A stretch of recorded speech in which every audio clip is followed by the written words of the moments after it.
జీవితాలు ఎక్కడ సుఖమయం లేవు, ఉండవలసిన స్థాయి లేదు, మేము సుఖాలు కోరుకోవడం లేదు, మాకు కష్టాలు లేకపోతే చాలు, మాకు ఆహారాలు లేదు, మా అవసరాలు తీరితే చాలు. తీరని పరిస్థితిలో మీ నుంచి అసహనం నిస్సహాయత ఉండే ఇది పొలిటికల్ వ్యాక్యూమ్ కాదా? పొలిటికల్ వ్యాక్యూమ్ అంటే ఎక్కడ నాయకుల్లోనూ అక్కడ పొలిటికల్ వ్యాక్యూమ్ అంటే అది కాదు. ప్రజా సమస్యలు తీర్చడంలో వాటికి పరిష్కార మార్గాలు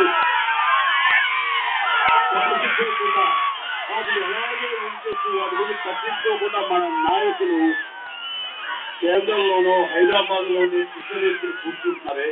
మీ ఇంటికి వచ్చి మీ జిల్లాలకు వచ్చి మీ సమస్యలు తెలుసుకోవట్లేదు.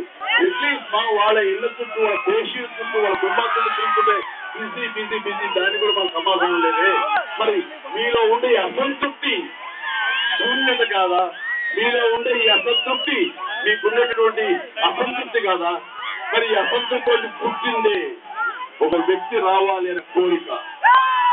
ఆ వ్యక్తి సంవత్సరాలుగా మీరు పరీక్షించి సరైన వ్యక్తి అని నిర్ణయం చేసుకున్న ఈ చిరంజీవి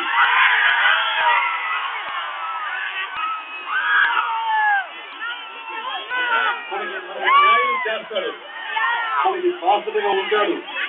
తన కుటుంబానికి ఎలాగైతే కొత్త కొడుకుగా పుట్టి ఇంటిల బాధని అభివృద్ధిలోకి తీసుకురావడం ఎలాగో కృషి చేశాడో అదే విధంగా చిరంజీవి ప్రతి ఇంటిలోనూ ఒక కుటుంబ సభ్యుడు అయ్యాడు. ఈ రోజున ప్రతి ఇంటి కుటుంబ సభ్యుడు.